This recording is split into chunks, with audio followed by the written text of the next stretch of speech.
Okay, so this is by far my favorite news story of the year. The year. Easily number one. Okay. These, what I think they're being called Ken and Karen now, is these two old-ass white boomers who were pulled out guns on the porch of their St. Louis home during Right. some protests. Which, by the way, side note, by the way, did Okay. you know that the reason these protests were happening is because the mayor of St. Louis doxed people who were complaining against, I think it was a her, I don't know. She doxed people who were complaining about her and saying defund the police, and she went on the news and read their names and addresses on the news. And that's why these protests started. Okay, And then completely. I mean, it's all completely legitimate, but definitely even more legitimate than. Anyway, Yeah. A reason to be this frustrated. march is Okay. going. This march is going on, and I guess they cut through this private street and they come across this fucking bank. I mean, Yeah. what is their house? Did you see that? $1.5 million for that house. Dude, we've talked about this. I'm so ready to be red state rich. Like, Yeah. I want to be red state rich. Dude, Right. they're $1.5 million for that property is insane. And I don't know why you would want your house to look like the Federal Reserve. Yeah. But they did. And It's like they went it's a out there White with- House replica. It's too big. You don't need a house that It big. is too big. It's also not a nice Yeah. looking house. You know. Yeah, you don't need that big of a house for your fucking bullet blender. Like, Okay. shut up, dude. And they go out on their porch, and they got, dude's got an AR-15. Chick's got this horrendously tiny gun. And honestly, man, if we're being honest, the first time I watched that video, the first thing that I thought was, wow, I really hate that the dude is out there without shoes on. Or socks. He went out there barefoot with his AR-15. Can you imagine thinking that there's a race war happening outside of your house, and you're like, I'm not gonna put on my Crocs for this, dude. I'm relaxing. Yeah, but I would There's say if you have an AR-15, you might not need shoes, man. If you have a It's not a good semi-automatic look, dude. weapon, It's not. why? None of this would be happening if the dude had been wearing shoes. If he had been wearing shoes, this wouldn't never even made it on the news. He Alright, goes out there okay. barefoot in a tucked-in pink polo into Yeah. khaki pants. That dude looks like he's the CEO of Pizza Hut. Like, I don't know what he does. I don't know. He looked like he's on Undercover Boss. He looks like that. Yeah. You know what? I'm gonna go. What do you think of this? I think he owns a moderately successful group of 8 different McDonald's franchises that he inherited. That's exactly. Yeah, he saying. inherited like old money from grandpa. Is what I would. That dude had. He looked like he had restaurant money. Not even restaurant money. He looked like he had fast food money. Yeah, That dude started a chain. Like, he owns, like, Moe's Burritos or whatever. Yeah. Or some weird, obscure company. And you're like, wait, why did... Like, Crystal, like the burger place.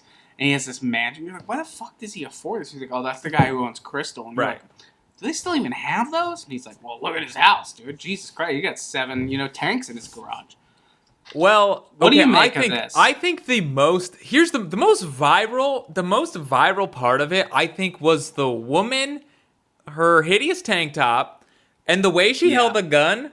The way she held the gun was like this. I've never shot a gun, but I'm sure that thing's gonna kick. Like, it's a tiny gun, but I'm sure that thing is going to kick. But she's holding it like a squirt gun. She just kind of limp wristed, They like, were aiming hey, it at each other. were they really? They were aiming at each other by, like, complete... They didn't know what they were doing. I saw that and I was like, okay, these people have never picked up these guns. Which then made me just realize, like, oh, they're just rich.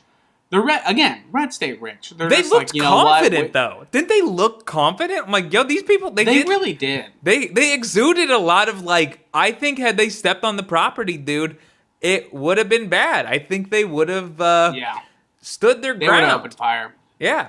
For sure. They would Okay. have done it. And then they... Yeah. I got a question for you. Yeah. This is... What makes, like, a Karen, and, like, what brought them to that point in their life where they became this radical attention-seeking bitch?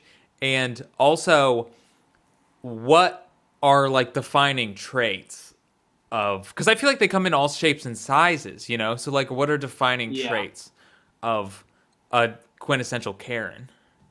I think the number one trait is it's a person who's whose voice has always been heard. Like, Okay, there's yes, never a yes. scenario where their voice was never not heard. I'm on that too. Actually, I think, though, the more I think about it, and there's no shortage of, like, videos about these now. It's even, like, hacked it, you know. But, Sure. like, I think what the real issue is, because let's be honest, 99% of these videos, it's a white woman. Like, it's an older white woman, 100% of Sure. the time. Sometimes you'll see it, and there's, like, male Karen. I'm like, that's not the same thing. Doesn't count. Like, it doesn't count. You can't just make one broad stroke term for an asshole. Like, no, a Karen is a specific type Right. of asshole. And I think 9 out of 10 times what it is it's a lady that's got so much power inside of her house that she Yes. thinks it carries elsewhere. And it's like, in 9 out of 10 times, it's her talking down to someone who's younger, working at, like, what? Retail. It's a fucking dude working at Right. Best Buy, or it's a lady who's shorting her on Chick-fil-A. So I don't know. You pick your fucking scenario. But I think it's I always get the vibe that it's a lady trying to parent someone else's kids. And like, she goes into a place like, oh, I need to tell these kids what's up. I'm gonna go in here and crack some fucking skulls, you know? I don't know. That's always how it came off to me. Okay.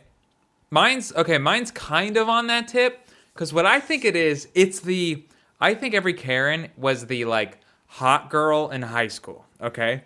Who, like, derived all of her self-worth from the fact that people wanted to have sex with her, okay? And she got married to a dude who they weren't compatible, but they were both hot at the time, right? So they were both, like, sexy, desirable people at the time. They got married. This is a sad reality. I'm going to warn you. It's a sad reality. But it's like, they got married. They grew apart. They don't love each other. She got used to everyone wanting to, I'm saying have sex because I want to stay in the YouTube algorithm. She got used to everyone fawning after her and wanting to hook up with her. And then she got old, and people, the thing that people valued her for went away. All right? Yeah. It's gone. So now it's like, people won't pay attention to me in the grocery store now because I'm not hot. I got to figure out a new way to draw attention to myself, and that's to be, big fat C word, dude. Yeah. Okay. Well, I want to say you're right, but then I'm also like, I don't. Every time I look at, like, a video of, like, some kind of, like, quote unquote Karen, it's not. That chick didn't used to be hot. Sometimes it's like a lady who's just some, like, toe-headed chick with a Pete Rose haircut in Minnesota. You know what I mean? Like, it's not. I don't know if that's it necessarily. Not necessarily. But it's. Sometimes, what do you think? You know. If we pull it back, what's like what brings someone into a grocery store? Because it's never about the thing they're mad about. It's never about the mask, right? No. In reality, No. it's not like they're making such a fuss about something because they really didn't want to wear a mask. It's because of what? It's because they feel powerless. I mean, that's what any kind of conflict is people feel like their power was stepped on and they lost it, you know? Right. And I think it's more so it's like an assumption of power. It's the assumption that, like, just because she raises a stink, she's gonna watch change unfold. Yeah. Like, in front of her. She, like, right. what? I wonder what they think is gonna happen. Like the manager of that Rallies is actually gonna be called and then come over and refund you $7 because you got soggy onion rings. Like, get real. I guess I don't know what their expectations are most of the time, but I think it's an assumption of power type thing. That's why them and cops go hand in hand. They're usually working together on these fronts. You know, they're like a tandem. They're like they're just narcs for cops most of the time. Yeah. And then sometimes when you see a cop, you know, take one down, it's like, you know, entertainment you can buy. So that's, I don't know. Yeah. It's the fight to regain control of something they once had. That's what it is. And in this particular case, guess what? She just happened to make a 16-year-old who works at Auntie Anne's cry.